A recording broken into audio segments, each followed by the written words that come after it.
Welcome to Marketing Edge on TV, Nigeria's leading initiative in the business of brand management and in the management of brand business. It is a 30-minute awesome package that comprises brand news, branding focus, and industry conversation, all in a mix, encompassing thorough and in-depth analysis aimed at promoting the brand idea. I am Oluwabukola Omoni. Marketing Edge on TV, promoting the brand idea. First on Marketing Edge on TV is Brand News, where we bring you the latest development around brands and in the field of marketing, advertising and communications in Nigeria and around the world.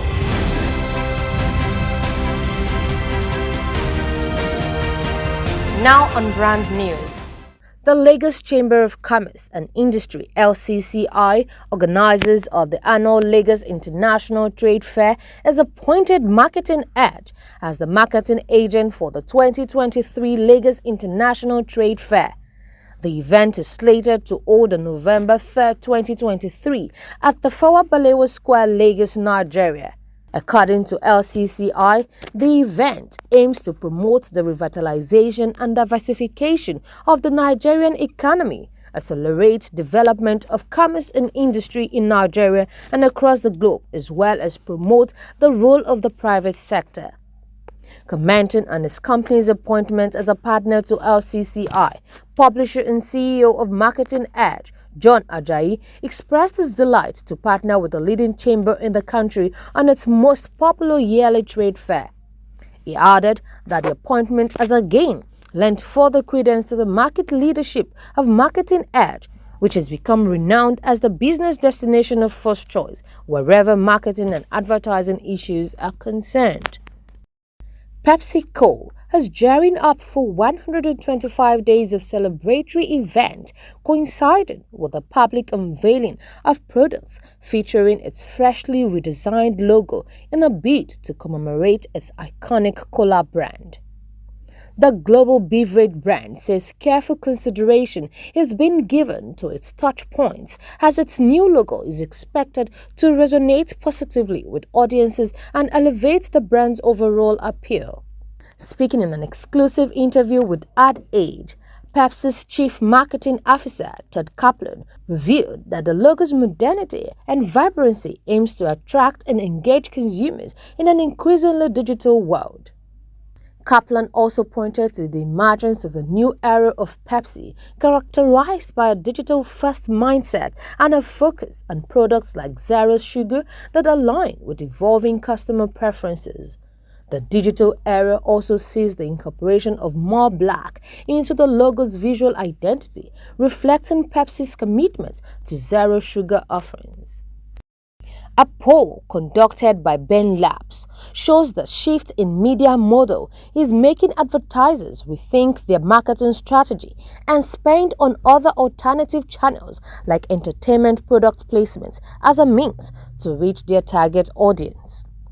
A recent study says 70% of brands will look to shift around 10% of media budget into entertainment product placement on TV and film. The poll specifically says that globally, product placement is estimated to exceed $25 million in 2026, rising to $41.4 billion same year. According to Ben Labs, this is an indication that audiences prefer integration over interruption, with 64% of consumers stating that they rather watch streaming or premium cable over linear TV. The Ben Labs poll also revealed that 73% of viewers stated that they found integrations less intrusive than ads, implying that the combination of ad avoidance and ad annoyance has made product placement a critical staple in the marketing toolkit, and it might just be the marketing element to establish brand relevance. One of the key arguments for brands, according to the study, is that product placement can extend much-needed reach for many marketers, especially those who use traditional linear TV as a big piece of their media campaigns. That was Brand News. Next is Brand in Focus after this break. Where is Glory? Excuse me, ma'am. Hello? Where Glow now? I dey here, oh. Glow, don't go village. Tell all our customer, Abi. Everybody pay attention. See, now Glow berekete 10x. Now him I dey take tension my customers. Now he dey dash me 10 times the credits when I load. Or even summer me double data join. Yeah. Wait, so with 1.5 they give all of us, so you dey enjoy up to 15,000 naira credit and data. And I say I never finish you. See, una say if you enjoy, if una join Glow berekete 10x, una go get 1,000 naira welcome credits. You just carry your phone, dial *777#. Finish. Glow, you don't win. Una see dey here. Hello, please, I'm looking for Glow. Please save now Glow we dey fine. Now Glow we dey go. Okay, so enjoy 10 times the value of your recharge on Glow Berekete 10X. You also get 1,000 naira for calls and data and double data bonus on your subscription. Marketing Edge on TV, promoting the bright idea.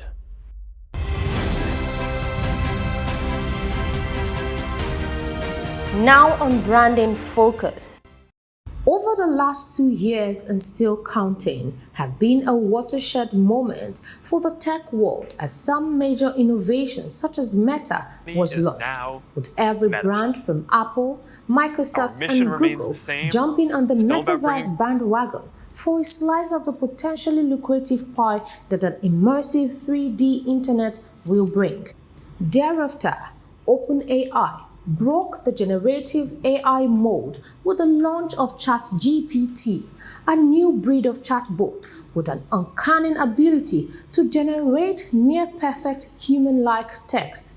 The fundamental questions and widespread debate within the business and marketing circle is, what do all this mean for the future of business and marketing? More importantly, where should marketers and businesses be edging their bets? What are the potentials of metaverse and AI on brands? When metaverse appeared on the scene, every brand and business wanted in. With its non-fungible tokens, wearables and avatars, it had brands clamoring to offer their audiences an absolutely out-of-this-world experience. It promised immersive experience where there are avatars and games, wearables and digital tokens, especially to Gen Zs and the millennials who grew up playing online games. Games with rich imagery and fantasy, which makes them the perfect passengers to take on a trip to the metaverse. However, AI is a different ballgame altogether. It has been said that AI will completely transform and drive marketing. Where there is a lot of data and a great need for personalization, AI can help shape better customer experiences and enable better predictability of outcomes. What's more, AI can do wonders with segmentation by splitting customers into various groups based on specific characteristics, gender, age, income level, interest, and a zillion other criteria. It can power the mapping of what will work with whom. In fact, AI can enable brands to connect with millions of prospects with 100 different variations of marketing messages and help them track and measure their effectiveness almost instantly. AI powers creativity with regards to design and content. And that was Brand in Focus. Next is Industry Conversation, where we have discussions with industry thought leaders who have distinguished themselves in the business of brand management and in the management of brand business. Today, we're going to be speaking with the Managing Director of Precise Platform, Mr. Bolaji Okusaga, just after this break. Marketing Edge on TV, promoting the bright idea.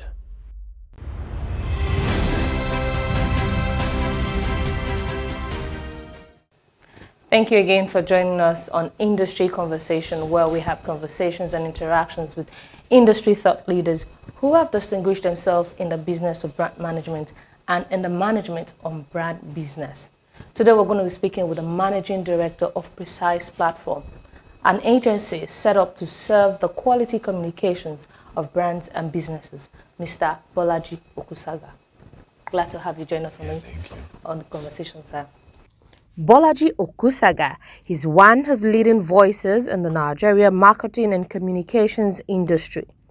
He is a marketing strategist and currently the managing consultant Precise Platform. An agency is set up in 2018 to serve the needs of brands, businesses, causes and communities with quality and strategic communications. He is a business leader with years of extensive experience across various sectors. Bolaji has worked on leading brands across a wide range of industries and sectors where he has leveraged his strategy skills to reposition and build unique brand architecture for clients. Okay, so I wanted to ask you or your assessment of the Nigerian marketing and advertising environment. Well, it's pretty much what it is. The economy at this point is going through some form of turmoil right now. And it's not just the Nigerian economy, it's the global economy. And to that extent, the Nigerian economy is not spared. However, what is wrong with Nigeria is the fact that we're really not planning to withstand the headwind. We're rather more like flowing with the wind. So wherever it's leading us is where we get to. What with the fact that energy costs are rising, the economy is so dollarized that whatever happens in terms of exchange rates, the naira to the dollar affects all of us. From the fuel we buy to the fact that our economy is so import-based, and to the fact that you have also even floated the dollar right now.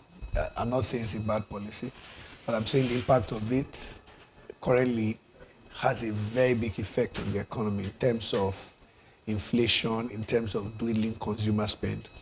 Back to the real key thing, which is dwindling consumer spend. If the consumers aren't spending so much, it follows then that the market space will actually be shrinking. So if you look at the numbers against what you had in the same time last year, you find that we're really not there in terms of growth. So growth is not on the table, and if growth is not on the table, marketing as a discipline will be affected because we help to serve the purpose of growth within an economy. So where the market appears to be shrinking, the first thing that business people will consider, I'm not saying that's the right thing, is usually cost. And part of their cost will be their marketing spend. So they'll try to get more effective doing the same thing with much more reduced costs. And that has an implication for the growth of the marketing communications sector. So right now, I'm not quite sure that things are looking good. Great. So I understand that you just highlighted some challenges. What would you say, what are your views about the opportunities that there are in the sector? Oh, fantastic. With every challenge will come myriads of opportunity. It all depends on what you're looking at. So both of us can be looking at a glass that has some water to it, at least up to half the size of the glass. Some others can see it as half empty, while others see it as half full. Well, the period of turmoil affords, innovative player an opportunity to begin to rethink route to market. And so to that extent, the guys who will win in this game will be those who can put innovation on the table and not those who insist on doing the same old things and expecting different results. So that's my take. Okay, great. So I would like you to tell us your own area, like your area of specialty in this sector. Well, how do you begin to talk about specialty in an era of convergence? Technology is creating so much convergence. So specialization is being thrown through the window as a consequence of, technology. So how do you begin to differentiate, the traditional offering of banks right now from what the fintechs are doing?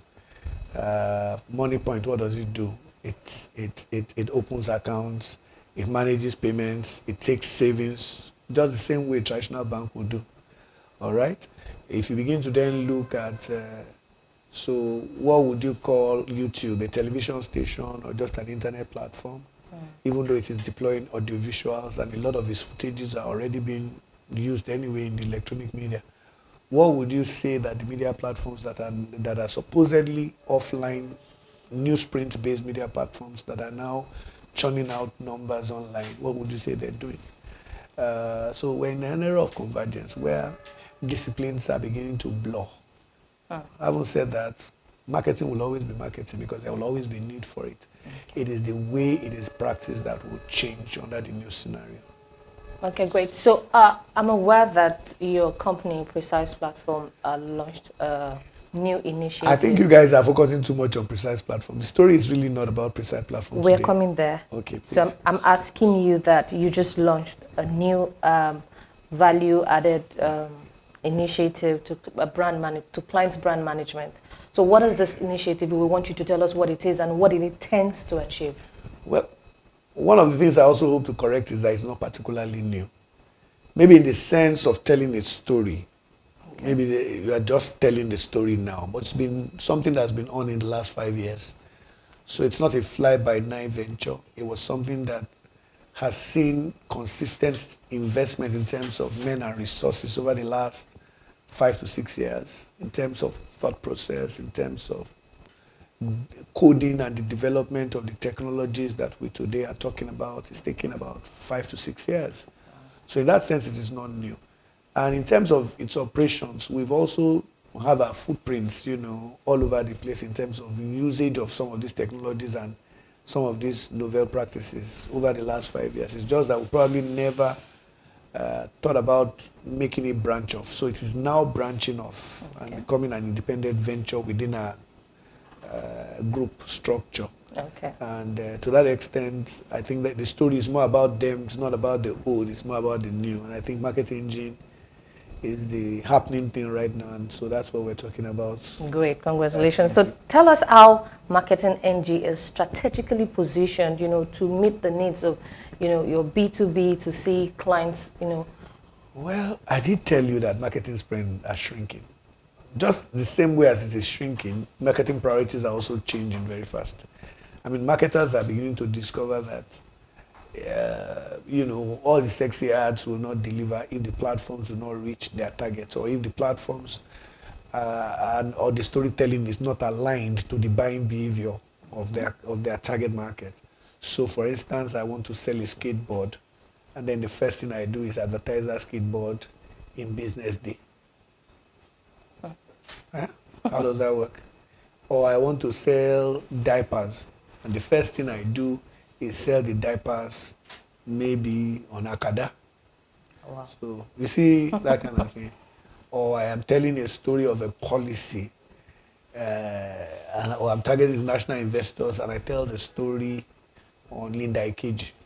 So it is not the platform that is the problem. It is the way the marketing is done. One size fits all kind of creative solutions that seem to target mass market, not customized to a mass of the audiences that you want to reach.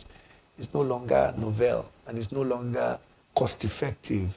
So if all I do is, how many blogs do we have in Nigeria, news blogs do we have in Nigeria? Several thousands of them. If I say I want to be able to place ads in all of them, how much resources do I have? But if I say I want to reach my target audience, I can then look at which platforms are they. And how do I even determine that they're seeing it? How do I determine their reaction when they see it? How do I follow their consumption journey in such a way that I am there for them all through that cycle? That is what I think makes the difference in what we're trying to bring to the market now, as opposed to traditional perspective of advertising, which is pretty much intuitive. It's creativity based. It is based largely on intuition and grand assumptions about how the consumer behaves. So, and those grand assumptions may not hold true because of generational changes. How we think in my generation is probably different from the way the Gen Zs are thinking. Yeah. So somebody needs to start finding that out and being deliberate or being intentional about the way you go to them. And that is one thing technology does for you, which the human mind, with its limitation, may not be able to do. Great. So talking about tools and technology, how are you leveraging technology to deliver cutting-edge solutions to your clients? For instance, we have an analytic platform that just generally follows trends and follows conversations and, the place of brands within this conversation universe. And once you know that, you then also have because that is more like a pull. Once I know what the conversation is about and I want to join the conversation, I know where to go. Now then we have tools for influencer marketing, which essentially manages the way influencers coordinate their activities when they work for brands and rates them in terms of performance and all of that. Oh. Then we have a tracking solution that also tracks what is being done and how we change our strategy regarding what is being done or said. All right? And then there are other solutions for small businesses that helps them to integrate their store to the stories they're telling. So you make the solutions scalable, you make the solutions also smart. Okay. So it's not just smart and scalable, you also make the solutions very predictive because it looks at trends. Under this scenario, what had happened before, to be able to guide the marketer when he's going to do something similar. This is the path I think you need to go.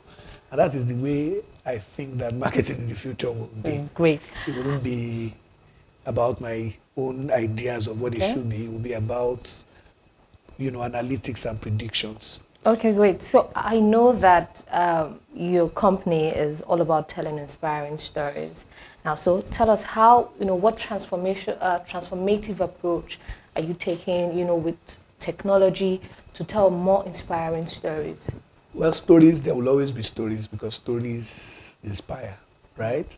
Stories, help open up possibilities within, the so-called, conversation economy. So, nothing can move or nothing sells without having a conversation. So it's either the consumers themselves are having a conversation and then as a consequence of that conversation, the product that suits their need will arrive. Okay. Or it is that the producer is also having a conversation with the market to see where are the opportunities, where are the gaps. Okay. And then the gap appears and then it is plugged with the product to a solution, right? So we exist in that conversation economy. And if you take it that we exist in a conversation economy, it means that the avenue of possibilities within that conversation economy is storytelling. So if I consistently tell you I'm a champion, senses, I fight one or two fights and I beat my opponents and I keep harping on the fact that I'm a champion, the perception is formed already. He's a champion. Show me the proof he's a champion. He's beating this, he's beating that. So, but if I fight 1,000 and I beat 1,000 and all I do is do it in the dark, even if those were lions and Goliaths, right? Nobody will take me for real. And therefore, nobody knows you're a champion. So, and if I don't get to be known as a champion, then even if I claim I'm a champion, I'm only telling that to myself and not to the world. So to that extent, what technology does is that it allows you to be able to reach a mass of audiences that are customized to that solution. So it is not as if there are no mass audiences, but the audiences are now so segmented and stratified that you can talk to the specific audience you need. So if I design a product for the urban elite woman whose life is fast-paced, who enjoys eating on the go, and I design a snacking solution for her, I understand her journey. I understand the reason why she has the lifestyle she has, and I am meeting her need. But I need to tell a story around that need so that she can see herself in the story and she can then begin to see the solution to some of the dark spots of her lifestyle in the solution I bring to the table. And that's what technology enables you to do. It enables you to be able to point your finger at a cluster of those kind of people. If I design a solution for the sporty youth who's so health conscious and wants to body build and generally get on the health consciousness vehicle, and all I'm offering to that person is sugar, I'm selling the wrong solution.